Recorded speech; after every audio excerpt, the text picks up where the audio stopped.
Di sini saya akan menjelaskan tentang perekonomian pada masa Orde Lama. Pada waktu itu, kondisi perekonomian Indonesia masih sangat kacau. Berbagai permasalahan seperti hiperinflasi, blokade ekonomi, dan kosongan kas negara. Permasalahan seperti hiperinflasi itu sendiri yaitu menurunnya nilai mata uang secara berlebihan karena disebabkan peredaran mata uang Jepang secara besar-besaran. Sementara waktu Republik Indonesia menyatakan 3 mata uang. Yang pertama, mata uang Dijevech Bank. Yang kedua, mata uang Hindia Belanda. Yang ketiga, mata uang kependudukan Jepang. Pada bulan Oktober 1946, Republik Indonesia mengeluarkan uang kertas baru yaitu Uang Republik Indonesia atau ORI sebagai pengganti mata uang Jepang. Permasalahan kedua yaitu blokade ekonomi. Blokade ekonomi itu adalah menutupnya pintu masuk dan pintu keluar perdagangan Republik Indonesia dengan alasan mencegah dimasukkannya senjata dan peralatan militer ke Belanda. Yang kedua, mencegah dikeluarkannya hasil perkebunan milik Belanda. Usaha Republik Indonesia untuk mendobrak blokade ekonomi itu yaitu dengan cara deklarasi beras ke India. India pada waktu itu mengalami kelaparan. Mendengar berita itu, Indonesia langsung mengirimkan 500.000 ton beras ke India dengan harga rendah. Sebagai gantinya, India mengirimkan Indonesia pakaian yang layak. Pada tahun 1951 sampai 1956 terjadinya nasionalisasi perusahaan-perusahaan asing yang ada di Indonesia. Karena perusahaan asing banyak mengambil keuntungan di tanah Indonesia. Lalu pemerintah mendirikan Bank Berjuang sebagai pelaksanaan gagasan ekonomi terpimpin. Lalu adanya kebijakan anti investasi asing, akibatnya Indonesia kekurangan modal dan hilangnya pangsa pasar di luar negeri karena adanya kebijakan anti investasi asing. Bursa Efek Jakarta ditutup pada tahun 1958. Pada tahun 1960 sampai 1965, indeks perekonomian Indonesia menurun 1,9%. Sampai situ saja penjelasan tentang perekonomian pada masa Orde Lama. Selanjutnya akan dijelaskan tentang perekonomian pada masa Orde Baru. Oke, bismillahirrahmanirrahim. Pada kesempatan kali ini saya akan membahas mengenai perkembangan perekonomian di masa Orde Baru, yaitu di masa pemerintahan Presiden Soeharto. Pada awal mula Orde Baru di sini, pembangunan perekonomian di Indonesia mulai mengalami kemajuan, yaitu dari pendapatan per kapita, pertanian, pembangunan infrastruktur, dan lain-lainnya. Permulaan program pada awal mula Orde Baru di sini, pemerintah mulai berorientasi pada usaha penyelamatan ekonomi nasional, terutama pada usaha pengendalikan tingkat inflasi, penyelamatan keuangan negara, dan pengamanan kebutuhan pokok sektor. Tindakan pemerintah ini dilakukan karena adanya kenaikan harga pada awal tahun 1966 yang menunjukkan tingkat inflasi yang kurang dari 650% setahunnya.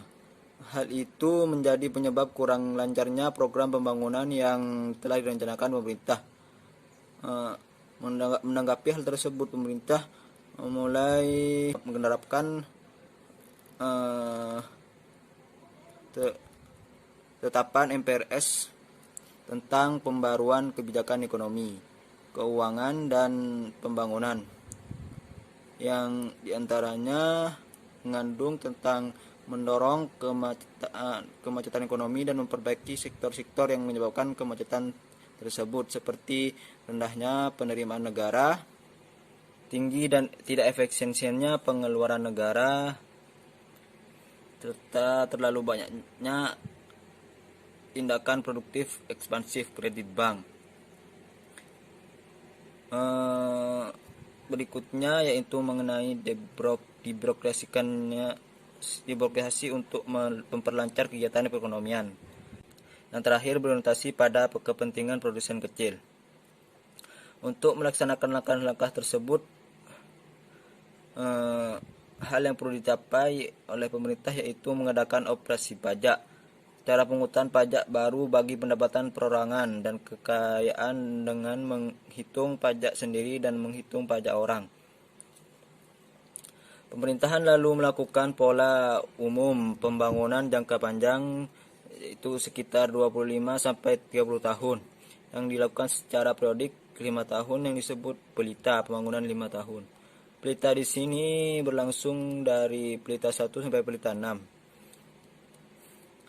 Pada pelita 1 yaitu dari 1 April 1969 sampai 31 Maret 1974.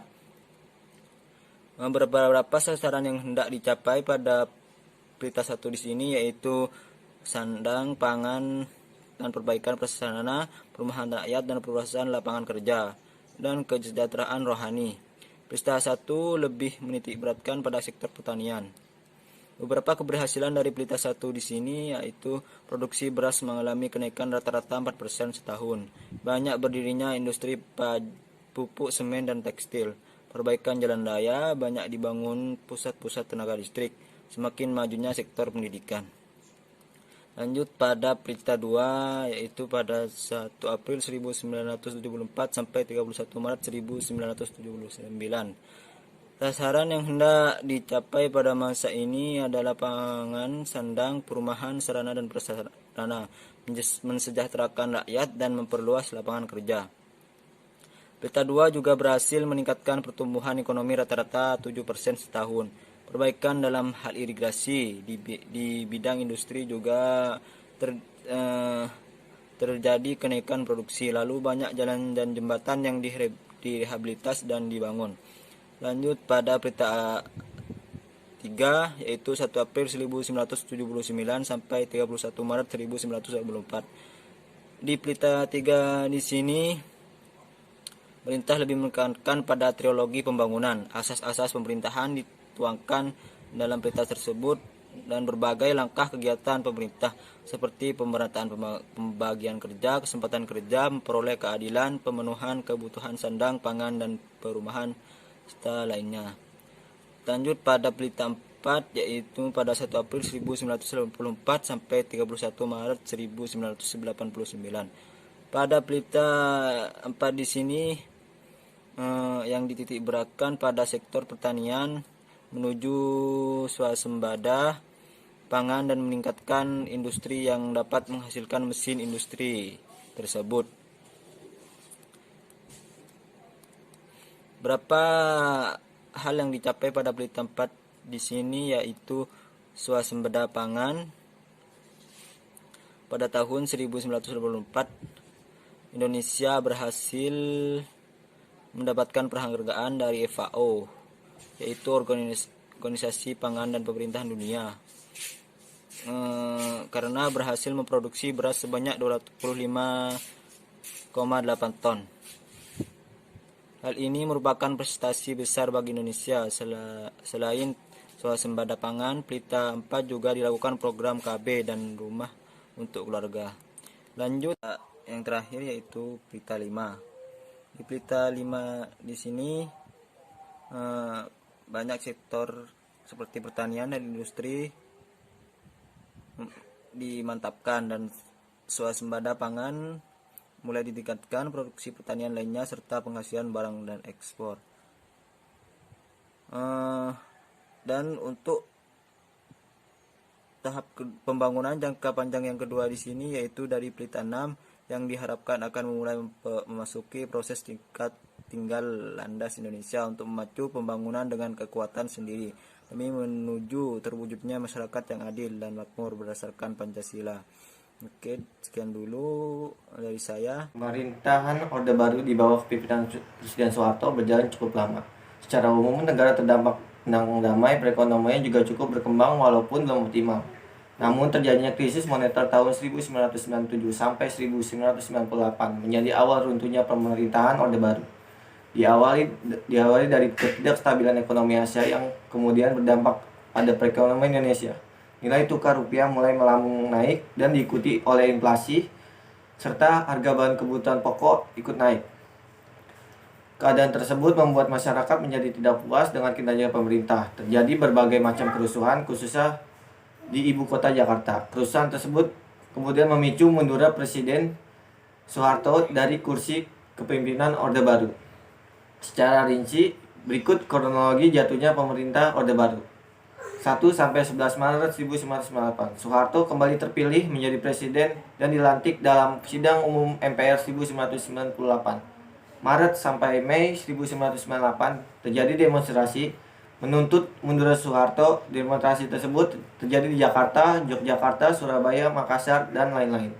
12 Mei 1998, ada 4 mahasiswa Universitas Trisakti yang tertembak saat terjadi demonstrasi. 14 sampai 15 Mei 1998, kerusuhan terjadi di Jakarta hingga Solo, bahkan terjadi penjarahan di beberapa tempat. Ribuan mahasiswa mulai bergerak untuk berdemonstrasi mendukung mundurnya Soeharto. Tokoh-tokoh penting seperti Amin Rais, Nurcholish Madjid mendesak Soeharto mengundurkan diri menyerahkan kekayaan kepada negara. 18 Mei 1998, gedung MPR dan DPR diduduki oleh ribuan mahasiswa. Mereka menuntut MPR yang menggelar sidang istimewa.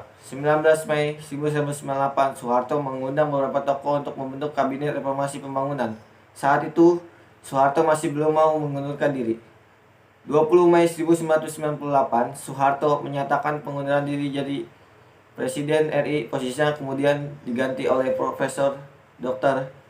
B.J. Habibie.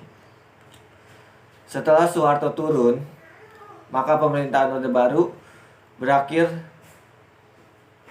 dan berganti dengan era reformasi. Runtuhnya pemerintah Orde Baru membuktikan lembaran baru bagi Republik Indonesia untuk menata kembali sistem pemerintahan yang lebih demokratis. Terima kasih. Perekonomian Indonesia pada masa reformasi. Reformasi adalah perubahan terhadap suatu sistem yang telah ada pada suatu masa. Reformasi lahir karena bangsa kita mengalami krisis dalam berbagai aspek, mulai dari aspek kehidupan, ekonomi, politik, hukum, kepercayaan, dan krisis bahan pokok. Pada masa Orde Baru, Indonesia mengalami krisis yang cukup parah, sehingga melahirkan gerakan-gerakan dari mahasiswa dan masyarakat lain yang meminta Presiden Soeharto untuk mundur dari jabatannya. Setelah Presiden Soeharto mundur, jabatan kepresidenan digantikan oleh wakilnya yaitu B.J. Habibie berdasarkan Pasal 8 Undang-Undang Dasar 1945.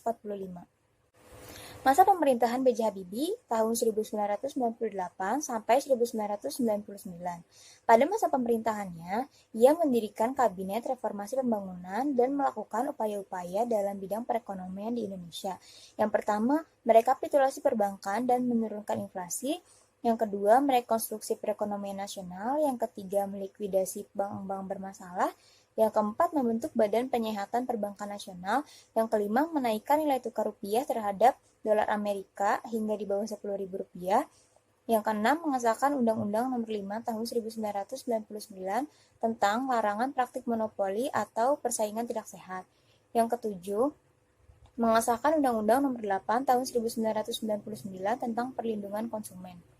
Masa pemerintahan Kiai Haji Abdurrahman Wahid tahun 1999 sampai 2001.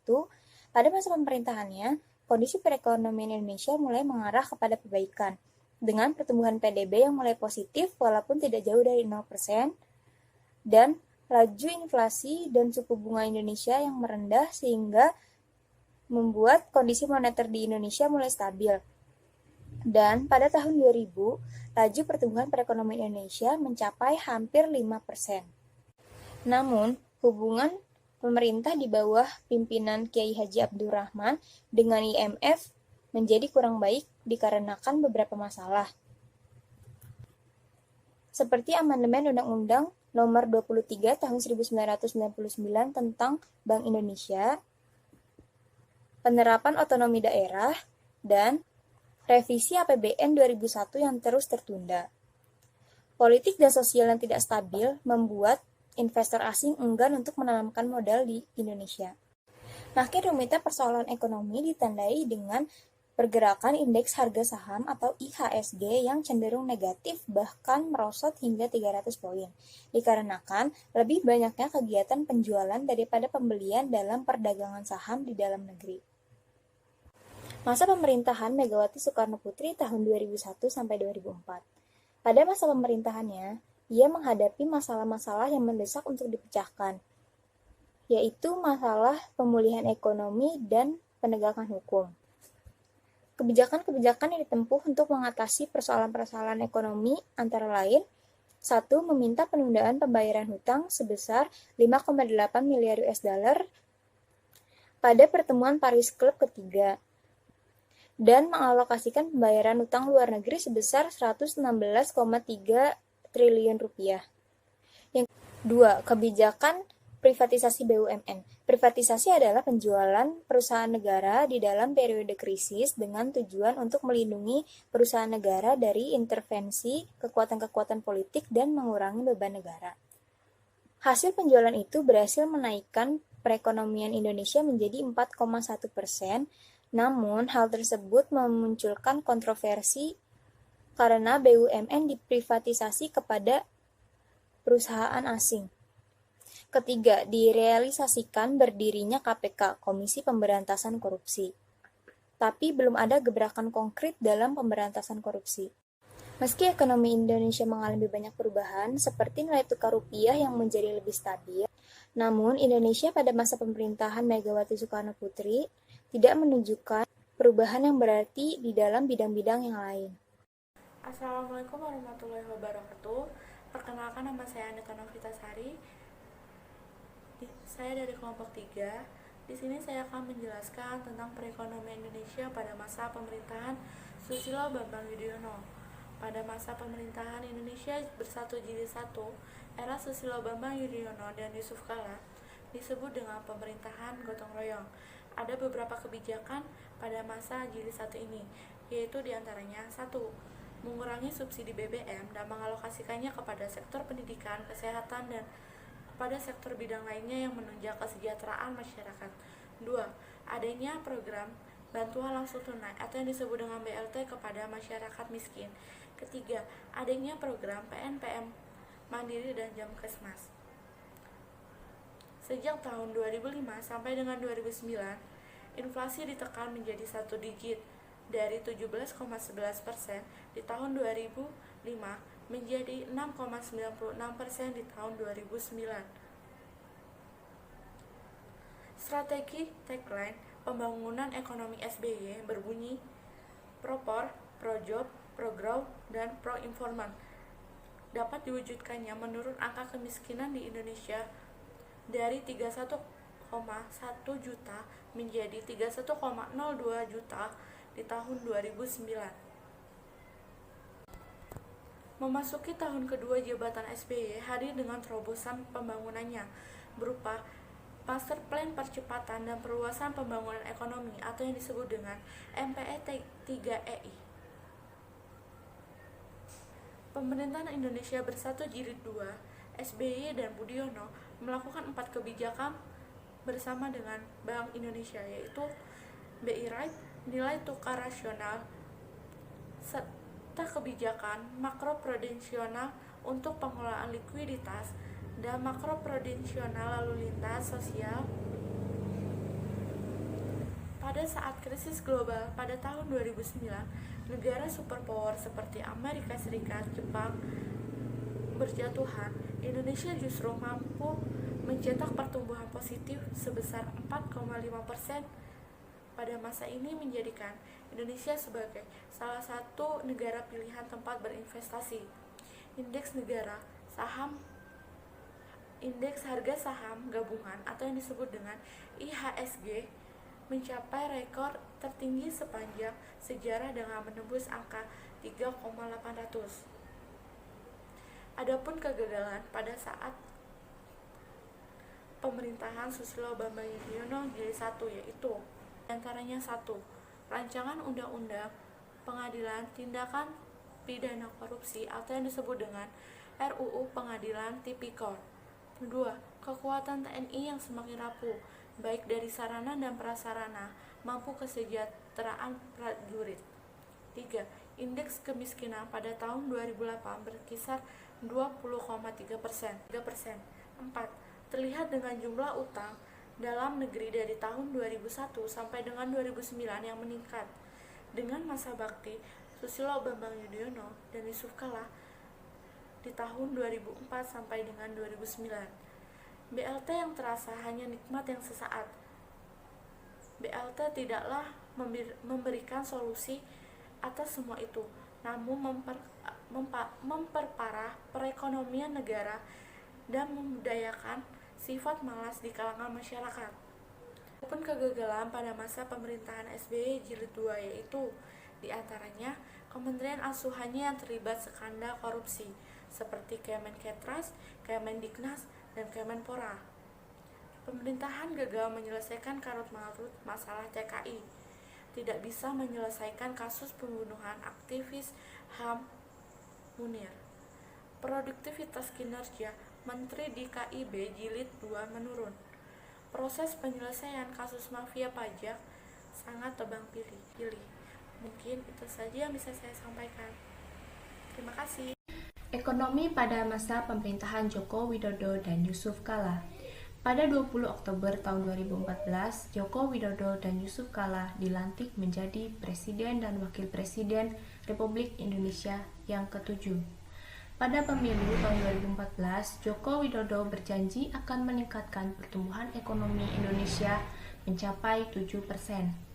Namun, dalam 5 tahun pemerintahannya, Joko Widodo dan Yusuf Kala, pertumbuhan ekonomi Indonesia hanya berada pada level 5%. Pada tahun 2014, pertumbuhan ekonomi berada pada 5,01%. Pada tahun 2015, turun menjadi 4,88%. Pada tahun 2016, meningkat menjadi 5,03%.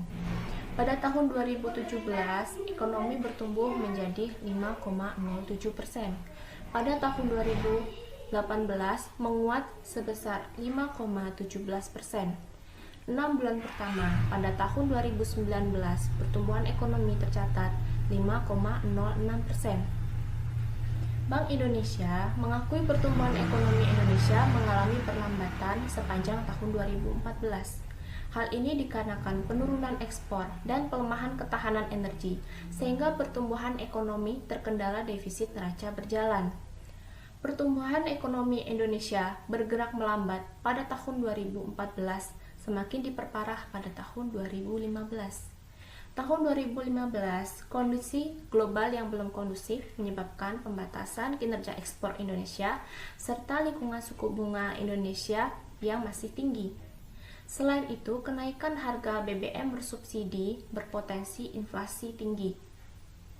Pertumbuhan ekonomi pada tahun 2016 membaik. Hal ini didukung oleh pertumbuhan konsumsi rumah tangga, perbaikan kinerja investasi, dan peningkatan ekspor. Pada tahun 2017, pertumbuhan ekonomi sedikit meningkat dari 5,03% menjadi 5,07%. Menurut Kepala BPS, Suharyanto, peningkatan ini disebabkan oleh perbaikan kinerja ekonomi negara tujuan ekspor dan meningkatnya harga komoditas. Pertumbuhan ekonomi pada tahun 2018 menjadi yang terbaik menurut BPS. Pertumbuhan ini dikarenakan hasil pembangunan infrastruktur yang mulai bergulir. Pengelolaan ekonomi makro, terutama pertumbuhan ekonomi, inflasi, ketimpangan pendapatan, tingkat kemiskinan, dan pengangguran selalu menjadi indikator penting untuk menilai pencapaian sebuah pemerintahan. Yang pertama, pertumbuhan ekonomi yang berkualitas. Ekonomi Indonesia tumbuh stabil pada level 5% di tengah ketidakpastian global, menjadi salah satu yang terbaik di antara negara G20. Pertumbuhan ekonomi ini diikuti penurunan angka kemiskinan dan ketimpangan pendapatan. Yang kedua, ketimpangan pendapatan dan kemiskinan menurun. Untuk pertama kalinya dalam sejarah, angka kemiskinan mencapai level 1 digit, dibarengi dengan angka ketimpangan pendapatan yang terus menurun.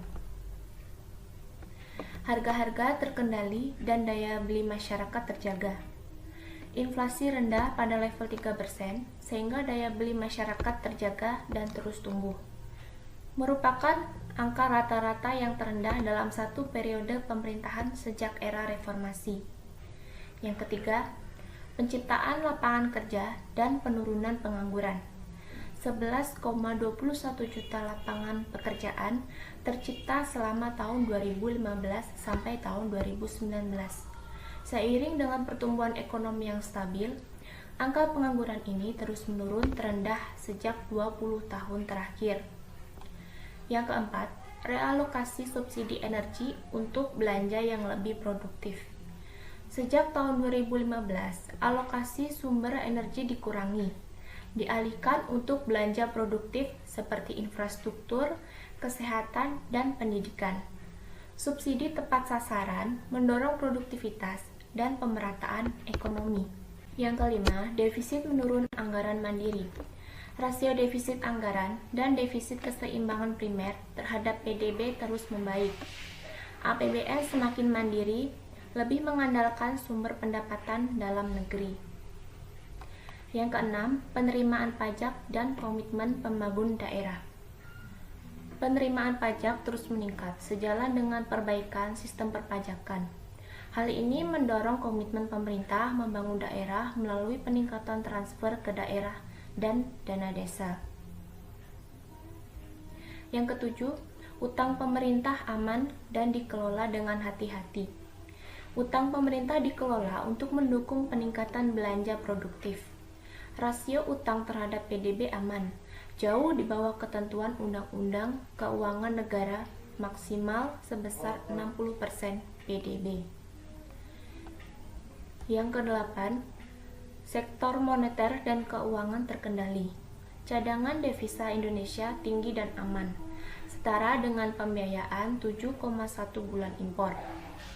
Di atas standar kecukupan internasional, yaitu 3 bulan impor. Di sisi keuangan, stabilitas terjaga. Sejak 2015, ISSK selalu dalam posisi normal atau stabil. Ekonomi pada masa pemerintahan Joko Widodo dan Ma'ruf Amin. Menurut BPS, pertumbuhan ekonomi Indonesia pada kuartal pertama tahun 2020 hanya berkisaran 2,97%. Pandemi virus corona atau COVID-19 menjadi penyebab utama pertumbuhan ekonomi negara terkontraksi besar. Pandemi COVID-19 telah menciptakan efek domino dari masalah sosial dan ekonomi, dan dampaknya menghantam seluruh lapisan masyarakat, mulai dari rumah tangga, UMKM, hingga koperasi. Harga komoditas migas dan hasil tambang di pasar internasional pada kuartal 2 tahun 2020 secara umum mengalami penurunan. Di satu sisi, negara mengutamakan kesehatan dengan menerapkan lockdown, PSBB, dan sebagainya. Di sisi lain, pemerintah juga berupaya agar tingkat ekonomi tetap berjalan. Dan untuk menyeimbangkannya bukan persoalan gampang. Dan bisa dilihat banyak negara yang mengalami kontraksi. Kebijakan ekonomi yang dilakukan Presiden Joko Widodo dalam menangani pandemi COVID-19. Yang pertama adalah dukungan terhadap bidang kesehatan. Terkait dukungan terhadap bidang kesehatan, anggaran sebesar 75 triliun rupiah akan digunakan sebagai perlindungan kepada tenaga kesehatan, seperti pengadaan alat pelindung diri atau APD. Anggaran juga akan digunakan untuk pembelian alat-alat kesehatan yang dibutuhkan, seperti alat uji coba, reagen, ventilator, hand sanitizer, dan lain-lain. Selain itu, anggaran bidang kesehatan juga akan dialokasikan untuk memperbarui rumah sakit rujukan COVID-19, termasuk Wisma Atlet Kemayoran, Jakarta. Insentif dokter, santunan kematian tenaga medis sebesar 300 juta rupiah, dukungan tenaga medis, serta penanganan kesehatan lainnya. Yang kedua adalah insentif bulanan tenaga medis. Selain memberikan santunan kematian kepada perangkat medis, pemerintah juga akan memberikan insentif lainnya. Insentif dokter spesialis 15 juta per bulan, dokter umum 10 juta rupiah per bulan, perawat 7,5 juta rupiah per bulan, dan tenaga kesehatan lainnya 5 juta rupiah per bulan. Yang ketiga adalah perlindungan sosial. Prioritas kedua adalah anggaran untuk perlindungan sosial. Anggaran perlindungan sosial akan diprioritaskan untuk keluarga penerima manfaat PKH atau program keluarga harapan yang naik dari 9,2 juta penerima menjadi 10 juta penerima. Selain itu, negara juga akan menaikkan penerima kartu sembako yang sebelumnya 15,2 juta penerima menjadi 20 juta penerima. Bantuan kepada penerima kartu pun akan naik sebesar 33% dari Rp150.000 menjadi Rp200.000. Yang keempat adalah tarif listrik. Pemerintah juga akan membebaskan biaya untuk sekitar 24 juta pelanggan listrik 450 volt ampere selama 3 bulan, yaitu April, Mei, dan Juni tahun 2020. Dan bagi 7 juta pelanggan listrik 900 volt ampere akan mendapatkan keringanan berupa potongan harga sebesar 50% selama periode yang sama. Selain itu, pemerintah menambah insentif utama bagi masyarakat berpenghasilan rendah atau MBR hingga Rp175.000. Pemerintah juga memberikan dukungan logistik atau sembako kebutuhan pokok dengan alokasi Rp25 triliun. Yang kelima adalah naikkan anggaran kartu prakerja. Pemerintah akhirnya menaikkan anggaran kartu prakerja dari yang semula Rp10 triliun menjadi Rp20 triliun. Sementara itu, jumlah penerima manfaat ditetapkan sebesar 5,6 juta penerima dan diutamakan pekerja informal serta pelaku usaha kecil atau mikro. Nilai manfaatnya sebesar Rp650.000 sampai Rp1 juta per bulan selama 4 bulan. Insentif ini berupa biaya pelatihan sebesar Rp1 juta dan insentif pasca pelatihan sebesar Rp600.000. Yang keenam adalah pemulihan ekonomi. Prioritas ketiga Presiden adalah untuk memulihkan ekonomi pasca pandemi COVID-19. Pemerintah akan menanggung PPh 21 atau pajak penghasilan pekerja pada sektor industri pengolahan dengan penghasilan maksimal Rp200 juta dalam 1 tahun. Pemerintah juga akan membebaskan PPh impor untuk 19 sektor tertentu. Hal ini menyasar wajib pajak kemudahan impor tujuan ekspor atau KITE dan wajib pajak KITE industri kecil menengah. Pemerintah juga mengurangi PPh 25 sebesar 30% untuk sektor tertentu KITE dan wajib pajak KITE industri kecil menengah. Tarif PPh badan juga diturunkan menjadi 22% untuk tahun 2020 dan 2021, serta menjadi 20% mulai tahun 2022. Antisipasi defisit APBN. Joko Widodo menjelaskan bahwa Perpu ini diterbitkan untuk mengantisipasi defisit APBN yang diperkirakan mencapai 5,07%. Oleh karena itu, pemerintah membutuhkan relaksasi kebijakan defisit APBN di atas 3%. Namun relaksasi hanya untuk 3 tahun, yaitu tahun 2020 hingga tahun 2023. Setelahnya atau pada tahun 2023 kembali didisiplin. Yang ke-8, nasabah kredit usaha rakyat atau KUR dapat keringanan angsuran. Salah satu prioritas penyiapan anggaran untuk dunia usaha dalam rangka pemulihan ekonomi selain pengurangan pajak penghasilan atau PPh dan pajak pertambahan nilai atau PPN sektor tertentu pemerintah juga berupaya melindungi para pengusaha kecil. Penundaan pembayaran pokok dan bunga untuk semua skema kredit usaha rakyat yang terdampak COVID-19 selama 6 bulan. Yang kesembilan adalah bidang non-fiskal. Presiden Joko Widodo juga menyampaikan stimulus dalam bentuk non-fiskal. Hal ini guna menjamin ketersediaan barang yang dibutuhkan, termasuk bahan baku industri. Kebijakan non-fiskal seperti penyederhanaan lartas ekspor, penyederhanaan lartas impor, percepatan layanan proses ekspor dan impor melalui National Logistic Ecosystem. Yang ke-10 adalah refocusing dan realokasi belanja. Pemerintah tetap berupaya untuk menjaga pengelolaan fiskal yang hati-hati melalui refocusing dan realokasi belanja untuk pengenangan COVID-19. Melakukan penghematan belanja atau belanja KL maupun TKDD yang tidak prioritas sesuai perubahan kondisi tahun 2020. Sehingga dilakukan penghematan sejumlah 190 triliun rupiah dan termasuk realokasi cadangan sebesar 54,6 triliun rupiah. Yang ke-11 adalah penyiapan Perpu. Menurut Joko Widodo, setelah berbicara dengan Gubernur Bank Indonesia, Ketua Komisaris OJK, dan Kepala LPS, Perpu akan dikeluarkan pemerintah berisikan 3 hal penting. Yang pertama adalah kebijakan dan langkah-langkah luar biasa atau extraordinary dalam menyelamatkan perekonomian nasional dan stabilitas sistem keuangan Indonesia. Kedua, melalui berbagai relaksasi yang berkaitan dengan pelaksanaan APBN tahun 2020. Dan terakhir, memperkuat kewenangan berbagai lembaga dalam